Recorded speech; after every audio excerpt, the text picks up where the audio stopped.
दोस्तों, गौतम बुद्ध ने कहा था कि एक क्रूर जंगली जानवर की तुलना में एक धोखेबाज और दुष्ट मित्र से अधिक डरना चाहिए, क्योंकि जानवर केवल आपके शरीर को नुकसान पहुंचाता है, लेकिन एक कपटी और धोखेबाज मित्र आपकी बुद्धि को नुकसान पहुंचाता है। केवल एक बुरा मित्र ही आपको ऐसी स्थिति में पहुंचा सकता है जहां आप महसूस करें कि ये दुनिया बहुत बुरी है, अब यहाँ रहने से क्या फायदा है। और ऐसा ही होता है जब आपको धोखा दिया जाता है, और केवल वही व्यक्ति धोखा खाता है जो दूसरे पर आंख मूंद कर भरोसा करता है। जितना सीधा बनोगे उतना धोखा खाओगे।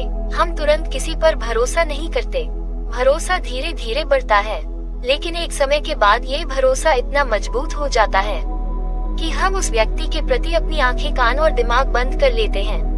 और तब ऐसी स्थिति होती है कि हमारा सबसे भरोसेमंद व्यक्ति ही हमें सबसे बड़ा धोखा दे देता है, कि हमारा संसार से विश्वास उठ जाता है और हम हर किसी को संदेह की दृष्टि से देखने लगते हैं। वास्तव में ये संसार धोखे पर चल रहा है। हम किसी न किसी को धोखा देते रहते हैं हमारे जीवन में कहीं न कहीं, और लोग भी हमें धोखा दे रहे हैं। दूसरों द्वारा धोखा देना तो समझ में आता है, लेकिन हम खुद को वर्षों से धोखा दे रहे हैं। हम खुद को ऐसी चीजों के बारे में समझाते हैं ताकि हमें सच्चाई का सामना न करना पड़े, और हम अपनी ही छोटी सी दुनिया में खोए रहे। धोखा या विश्वासघात दोधारी तलवार की तरह है। हमें लगता है कि हम दूसरे व्यक्ति को धोखा देकर उसे बेवकूफ बना रहे हैं, लेकिन ये धोखेबाज तलवार सामने वाले की भी उतनी ही गर्दन काटती है जितनी भविष्य में हमारी गर्दन काटती है। दोस्तों, आज की इस बौद्ध कहानी के माध्यम से जानेंगे कि हम धोखे और विश्वासघात से खुद को कैसे बचाएं। और वीडियो के अंत में हम 10 ऐसे संकेतों के बारे में जानेंगे जो एक धोखेबाज और झूठे व्यक्ति में पाए जाते हैं। एक युवक बहुत गुस्से में है, पहाड़ी से कूदकर आत्महत्या करने जा रहा था। जैसे ही वह पहाड़ी की चोटी पर पहुंचा तो चिल्लाया कि ये दुनिया इतनी बुरी क्यों है, यहाँ हर कोई इतना स्वार्थी क्यों है, अब मेरे जीने का कोई मतलब नहीं है। उसी पहाड़ी की चोटी पर एक बौद्ध भिक्षु अपने ध्यान में लीन था। उस युवक की तीव्र क्रोध भरी आवाज सुनकर वह व्यायाम से उठा। वह तुरंत समझ गया कि यह युवक यहाँ आत्महत्या करने आया है।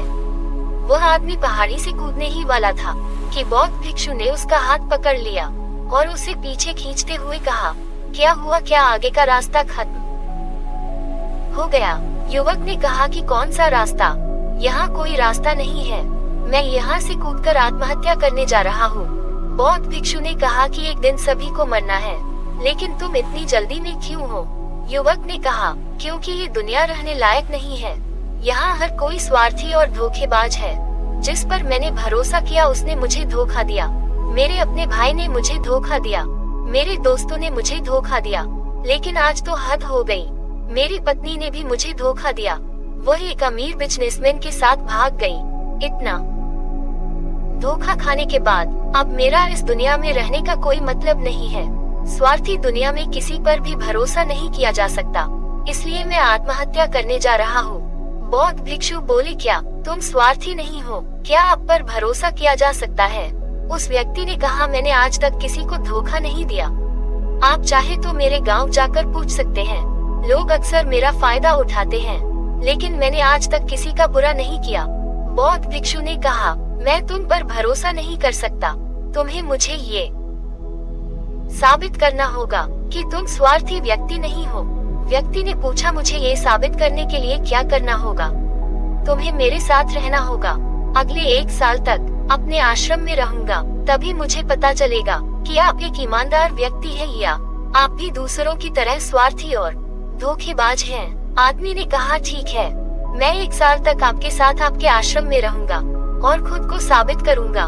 बौद्ध भिक्षु लाया, वह युवक उसके साथ उसके आश्रम में गया और उसे अपना शिष्य बना लिया।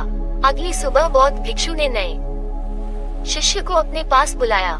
मुझे आप पर भरोसा नहीं है, लेकिन फिर भी जाकर भिक्षा मांगते हैं, तब तक मैं आपके अन्य गुरु भाइयों को शिक्षा देता हूँ। वह युवा शिष्य गुरु को प्रणाम कर भिक्षा मांगने चला गया। आज से पहले उसने कभी भी भीख नहीं मांगी थी, इसलिए उसे भीख मांगने में बहुत परेशानी हो रही थी। उसके मुंह से भीख मांगने के लिए शब्द नहीं निकल रहे थे। उसका अहंकार उसे रोक रहा था, लेकिन उसके अंदर एक अहंकार जाग रहा था। मालिक को गलत साबित करने के लिए उसने भीख मांगी और वह भिक्षा लेकर वहाँ स्वामी के पास लौट आया। उसके हाथ में भिक्षा देखकर गुरु ने कहा कि तुम कुछ तो भरोसेमंद हो। मैंने सोचा था कि तुम भीख नहीं मांग पाओगे, लेकिन तुमने मुझे गलत साबित कर दिया। मेरे साथ मेरी कुटिया में आओ, मैं तुम्हें वहाँ कुछ दिखाना चाहता हूँ। गुरु शिष्य को अपने साथ अपनी झोपड़ी में ले गए। झोपड़ी के ऊपर एक बर्तन लटका हुआ था। गुरु ने झोपड़ी की ओर इशारा किया बर्तन और कहा, क्या तुम उस बर्तन को देख रहे हो? इसमें जहर होता है और जहर भी ऐसा होता है कि अगर किसी व्यक्ति को दे दिया जाए तो व्यक्ति बहुत आसानी से मर सकता है और किसी को पता भी नहीं चलेगा कि उनकी मृत्यु कैसे हुई। युवा शिष्य ने कहा, लेकिन गुरु आप मुझे ये सब क्यों बता रहे हैं? साधु ने कहा, मैं तुम्हें केवल चेतावनी दे रहा हूँ कि गलती से भी इसे मत खाना। कुछ दिनों के बाद गुरु एक जंगल से गुजर रहे थे। उनके शिष्य तभी कुछ जंगली लुटेरों ने अचानक उन पर हमला कर दिया। सभी शिष्य अपनी जान बचाने के लिए इधर उधर भागने लगे, लेकिन वृद्धावस्था के कारण गुरु दौड़ने में सक्षम नहीं थे। यह उस युवा शिष्य को अनुभव हुआ और उसने वीरता का परिचय देते हुए अपने गुरु को डाकू से बचाया और आश्रम ले आया। आश्रम पहुंचकर गुरु ने सबके सामने शिष्य की बहुत प्रशंसा की और कहा कि मेरा नया शिष्य तुम सबसे बेहतर है, जिसने अपनी जान जोखिम में डालकर मेरी जान बचाई और मुझे यहाँ सुरक्षित पहुँचाया। आज तक मुझे उस पर विश्वास है। उस दिन के बाद से हर सुबह जब भी गुरु उस शिष्य से मिलते हैं तो उनसे एक बात कहना कि मुझे तुम पर पूरा विश्वास है। धीरे धीरे गुरु का उस पर विश्वास हो गया। शिष्य बढ़ता गया और बात इतनी बढ़ गई कि गुरु ने एक दिन शिष्य को अपने पास बुलाया और कहा कि मेरा कोई बेटा नहीं है, लेकिन तुम मेरे बेटे की तरह हो। मैं अब बूढ़ा हो गया हूँ, इसलिए मैं चाहता हूँ कि मेरी मृत्यु के बाद तुम इस आश्रम की बागडोर संभालो। शिष्य ने कहा कि गुरु यदि आपकी यही इच्छा है तो आपकी खुशी की जिम्मेदारी भी उठाऊंगा। इतना कहकर शिष्य चला गया। कुछ दिनों के बाद गुरु बीमार पड़ गए तो उन्होंने आश्रम के सभी शिष्यों को बुलाया और यह घोषणा कर दी कि मेरे बाद ये युवा शिष्य इस आश्रम को चलाएगा। धीरे धीरे दिन बीतते गए और उस युवा शिष्य के मन की बेचैनी बढ़ती गई। आश्रम पर जल्द से जल्द कब्जा करने की चाहत बढ़ने लगी। वह हर सुबह गुरु के पास दर्शन के लिए जाता था यदि उसके स्वास्थ्य पर कोई प्रभाव पड़ता, लेकिन गुरु जी का स्वास्थ्य दिन ब दिन बेहतर होता जा रहा था। उसके सब्र का बांध टूटने लगा। उसकी रातों की नींद हराम हो गया। वह हमेशा यही सोचता रहता था कि मालिक को रास्ते से कैसे हटाओ और किसी को पता भी नहीं चलता। कभी कभी वह सोचता है कि मालिक को नदी में धक्का दे दूं, लेकिन अगले ही पल उसे एहसास होता है कि मालिक को रास्ते से कैसे हटाया जाए। एक अच्छा तैराक वह तैरकर बाहर निकल आएगा। कभी कभी वह सोचता है कि मैं गुरु का गला घोंटकर मार डालूंगा। सबको पता है कि मैं गुरु का विश्वास पात्र हूँ, इसलिए मुझ पर किसी को शक नहीं होगा। लेकिन फिर वह सोचता है कि अगर थोड़ी सी भी गलती हुई तो बात बिगड़ सकती है। मुझे कोई ऐसा रास्ता खोजना होगा जिससे मालिक की भी मृत्यु हो जाए और सभी को लगे कि यह स्वाभाविक मृत्यु है और भगवान को यही मंजूर था। एक दिन वह युवा शिष्य गुरु के पास उनकी कुटिया में बैठा था। तभी उसकी नजर ऊपर लग के बर्तन पर पड़ी। उसे याद आया कि मालिक ने कहा था कि इसमें जहर है और जहर भी ऐसा कि किसी को पता नहीं चलता। उसने सोचा यही सही रहेगा, मैं ये जहर गुरु को दे दूं और किसी को पता भी नहीं चलेगा कि उनकी मौत कैसे हुई और फिर पूरे आश्रम पर मेरा कब्जा हो जाएगा। अगले दिन उसने चुपके से चोरी कर ली, मालिक की झोपड़ी से निकाला जहर और उसे गुरु के भोजन में मिला दिया। गुरु ने रात्रि का भोजन किया और सोने चले गए। लेकिन जब सुबह हुई तो पूरा आश्रम जाग रहा था, लेकिन गुरु नहीं उठे। शिष्यों ने गुरु की कुटिया में जाकर देखा तो पता चला कि गुरु की मृत्यु हो गई है। जब उस युवा शिष्य को इस बात का पता चला तो वह अंदर ही अंदर बहुत खुश हुआ और आश्रम पर कब्जा करने का काम शुरू कर दिया। उसी आश्रम में गुरु का एक पुराना शिष्य भी था। वह पूरी घटना को चुपचाप देख रहा था। वह अपनी कुटिया में गया। वह वहाँ से एक दवा लाया और उस दवा को गुरु को दिया। थोड़ी ही देर में मास्टर की चेतना लौट आई और वह बिल्कुल ठीक होकर बैठ गया। ये सब देखकर उस युवा शिष्य के पैरों तले जमीन खिसक गई। वह बहुत घबरा गया। गुरु ने बाकी शिष्यों को अपने अपने काम पर भेज दिया। और युवा शिष्य को अपने पास बुलाकर कहा कि क्या तुम अब भी विश्वास करने के योग्य हो? क्या तुम मुझे धोखा नहीं देते? क्या आप स्वार्थी नहीं है? शिष्य गुरु के चरणों में गिर पड़ा और बोला, मुझे नहीं पता कि मुझसे यह अपराध कैसे हो गया। मैंने आज से पहले किसी को धोखा नहीं दिया। लोग मुझे धोखा दे रहे हैं, लेकिन पता नहीं क्यों और कैसे मैंने आज तुम्हें धोखा दिया। मालिक ने कहा कि तुम मुझे धोखा नहीं दे सकते, क्योंकि मैंने कभी तुम पर भरोसा नहीं किया।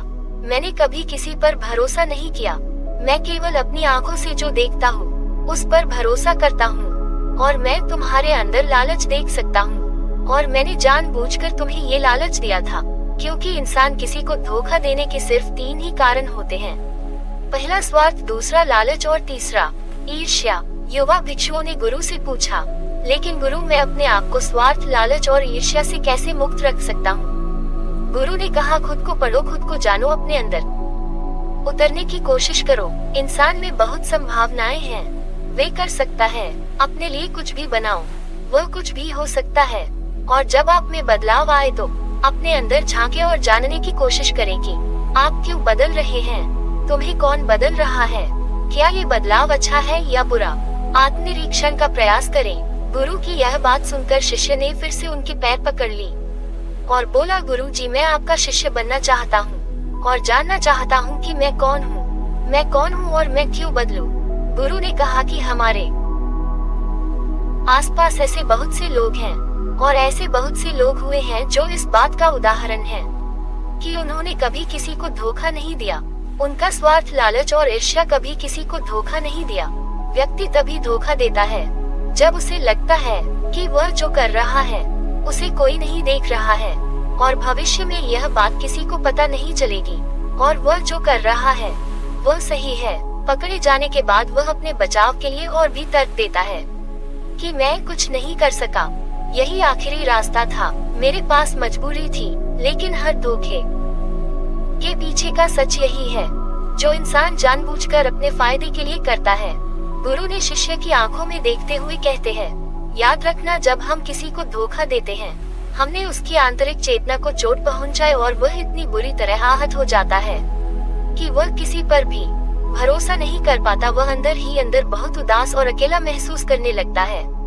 इसीलिए अगर आप चाहते हैं कि कोई आपको धोखा न दे, इसलिए अपनी आंखें, कान और दिमाग खुले रखें। लोगों पर भरोसा करें, लेकिन बहुत ज्यादा भरोसा न करें कि वे आपका फायदा उठाना शुरू कर दें। हमेशा अपने सबसे महत्वपूर्ण कार्यों पर नियंत्रण रखें और अपने जीवन की बागडोर कभी भी दूसरों के हाथों में न सौंपे और समय समय पर खुद को जांचते रहें। जिस धोखे से आप बचना चाहते हैं, क्या आप भी वैसा ही धोखा किसी और के साथ कर रहे हैं? और अगर फिर भी कोई आपको धोखा देता है तो निराश न हो, क्योंकि धोखा खाने के बाद हर धोखा इंसान को कुछ न कुछ सिखाता है। व्यक्ति पहले से अधिक सतर्क और सावधान हो जाता है। इसलिए केवल एक धोखे के कारण अपना जीवन बर्बाद न करें और इसे एक सबक के रूप में लें और आगे बढ़े। गुरु ने कहा, यह एक धोखेबाज व्यक्ति के 10 लक्षण हैं। एक चालाक व्यक्ति के जो आपको धोखा दे सकते हैं और आपके मन की शांति छीन सकते हैं। निराशा के गहरे सागर में डूबकर वह आपकी जिंदगी खत्म कर सकता है। पहली निशानी, जो व्यक्ति झूठा होगा, धोखेबाज होगा, वह आपसे सब कुछ छिपा आएगा। आप उसके बारे में दूसरे लोगों से जान लेंगे और जब आप पूछेंगे तो वह कहेगा, जिसे वो उनके साथ काफी समय बिताने के बाद भी बताना भूल गए। आप उसके बारे में ज्यादा नहीं जानते होंगे कि वह आपके बारे में क्या सोचता है, उसकी जिंदगी में क्या चल रहा है। आप इस बारे में हमेशा भ्रमित रहेंगे, क्योंकि वह आपसे सब कुछ छिपाएगा, क्योंकि वह एक सच्चा आदमी नहीं है। एक सच्चे आदमी को अपने बारे में बताने में कोई समस्या नहीं होती है। वह आपसे लगभग हर चीज साझा करता है, लेकिन एक धोखेबाज बहुत सावधानी से चलता है। इसलिए हमें इन पर ध्यान देना चाहिए। वह व्यक्ति जिसके साथ हम रिश्ते में हैं, जिसे हम अपनी जिंदगी सौंपने जा रहे हैं, जिसके साथ हम प्यार और विश्वास का सौदा करने जा रहे हैं, क्या वह अपनी पूरी जिंदगी एक खुली किताब की तरह हमारे साथ साझा करता है या नहीं, या वह हमसे बातें छुपाता है या नहीं। अगर वह छुपाता है तो वह व्यक्ति बहुत बड़ा धोखेबाज है। दूसरी निशानी, जो व्यक्ति धोखेबाज है या जो हमसे सच्चा प्यार नहीं करता, वह कभी भी हमसे सच्चा प्यार नहीं करता। हमारी परवाह करता है, चाहे हम उसकी कितनी भी परवाह कर ले, उसके लिए कुछ भी कर ले, लेकिन उसे रत्ती भर भी परवाह नहीं होगी। और यह एक बार नहीं बार बार दिखेगा, लेकिन हम इसे नजरअंदाज कर देते हैं। ये हमारी गलती है, हमारे जादू के कारण हम देख नहीं पाते। सच्चाई हमारी आंखों के सामने भी है। अगर हम थोड़ा और सचेत होकर देखने की कोशिश करें, तो ये हमारी गलती है। तब हमें पता चलेगा कि उसे हमारी कोई परवाह नहीं है। तीसरा संकेत, जो व्यक्ति धोखेबाज है वह बहुत बड़ा झूठा भी है।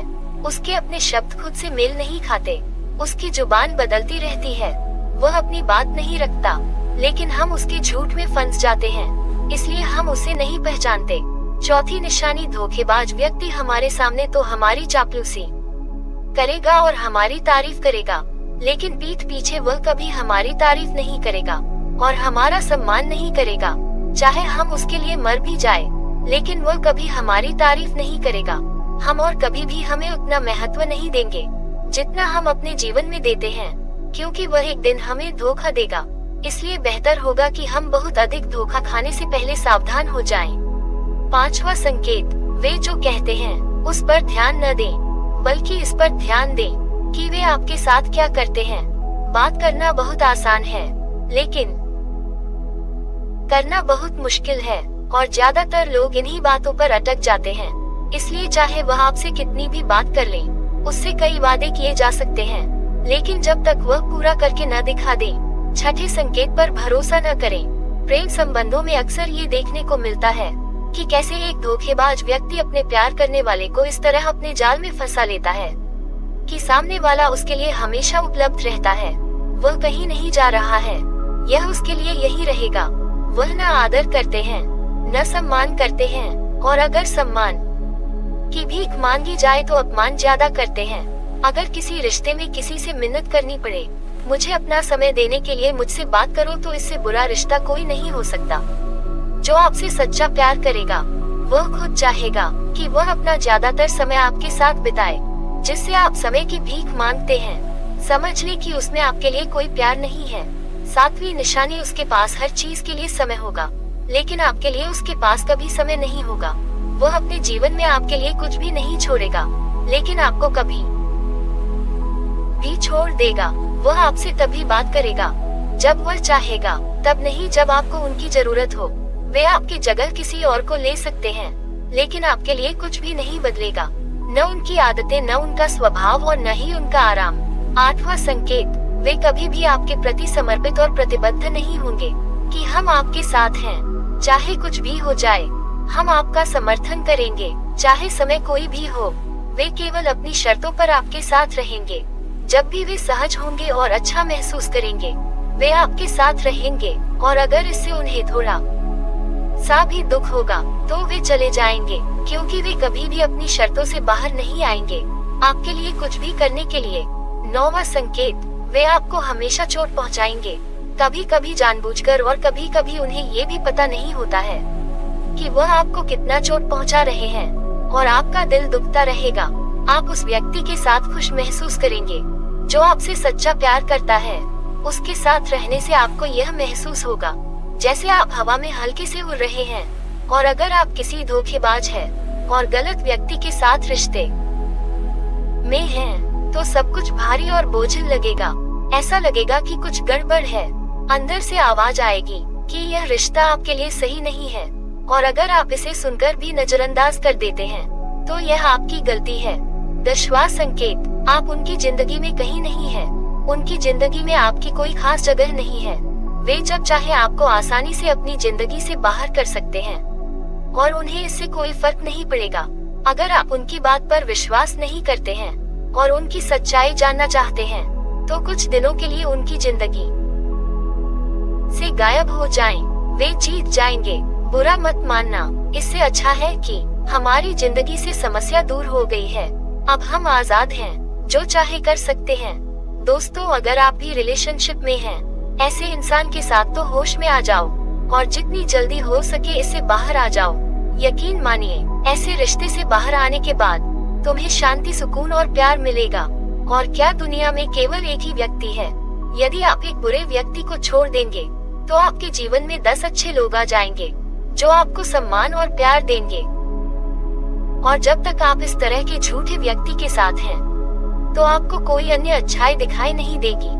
लेकिन जैसे ही आप ऐसे धोखेबाज इंसान को छोड़ेंगे, तो आपकी जिंदगी में अच्छे लोग आना शुरू हो जाएंगे। एक और बात, आजकल लोग साथ वाले हैं जिन्हें रिश्ते में प्यार में धोखा मिलता है, वो कहते हैं कि प्यार जैसा कुछ नहीं होता, सब झूठ है। आजकल सब झूठ है, पर पूरा सच नहीं है। जिस इंसान ने तुम्हें धोखा दिया है, वह प्यार का मतलब नहीं जानता। लेकिन आज भी दुनिया में कई ऐसे लोग हैं जो प्यार करना भी जानते हैं और निभाना भी जानते हैं। जिन लोगों को धोखा मिला, वह अपनी तरफ से सच्चा प्यार कर रहे थे। प्यार ईश्वर का दिया हुआ उपहार है और ये दुनिया प्यार पर ही टिकी है। अगर कोई गलत इंसान आपके प्यार को नहीं समझ पाया, तो इसका मतलब यह नहीं है कि इस दुनिया में प्यार नहीं है। ये दुनिया प्यार से चलती है। ये सेलिब्रिटी डंशिंग की दुनिया उन्हीं की वजह से है जो प्यार करते हैं। और अंत में एक और बात दोस्तों, अगर आपको अपने परिवार के सदस्यों से धोखा मिलता है या आपको गलत समझा जाता है, तो एक दूसरे की बातों को समझने की कोशिश करें, एक दूसरे को बताएं और एक दूसरे को माफ कर दें। क्योंकि दोस्तों, आपको लोग बहुत मिलेंगे, लेकिन आपको ऐसे लोग नहीं मिलेंगे जो आपके परिवार को पसंद करते हैं। पूरी दुनिया में कहीं भी और हैं, उनकी बात अलग है। जो लोग आपके परिवार से थोड़ा बाहर हैं, जैसे आपका दोस्त, दूर का रिश्तेदार या पड़ोसी, लेकिन परिवार के सदस्यों को माफ कर देना ही समझदारी है। तो दोस्तों, उम्मीद करता हूँ आपको इस कहानी से एक अच्छी सीख मिली होगी। ये कहानी आपको कैसी लगी हमें कमेंट बॉक्स में कमेंट करके जरूर बताएं और साथ ही इस कहानी को अपने दोस्तों के साथ जरूर शेयर करें, ताकि उन्हें भी इस कहानी से कुछ सीखने को मिल सके।